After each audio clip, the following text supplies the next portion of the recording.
Hollywood cinema స్థాయిలో climax action sequence ని design చేశారు. ఇలాంటి వార్ సీక్వెన్స్ తెలుగు తెరకు కొత్తే.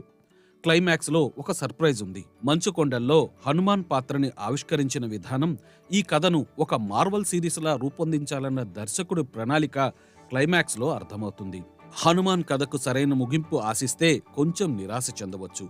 రామునికిచ్చిన మాట నిలబెట్టుకో హనుమా అనే డైలాగ్తో ముగించారు. కానీ ఆ మాట ఏంటనేది ప్రస్తుతానికి సస్పెన్స్లోనే పెట్టేశాడు దర్శకుడు. తేజ సజ్జా హనుమంతు పాత్రకు సరైన ఎంపిక. పాత్రలో సహజంగా కనిపించాడు. ఇలాంటి సూపర్ పవర్స్ కథల్లో ఓవర్ ది బోర్డు వెళ్ళిపోయే ఛాన్స్ ఉంది. కానీ తేజ మాత్రం చాలా సెటిల్డ్గా తన పాత్రని చేసుకొచ్చాడు. అతని హీరో లుక్ బావుంది. యాక్షన్ సీన్లలో పడిన కష్టం తెరపై కనిపిస్తోంది. అంజమ్మ పాత్రలో వరలక్ష్మి శరత్ కుమార్ ఆకట్టుకుంది. మీనాక్షి పాత్రలో కనిపించిన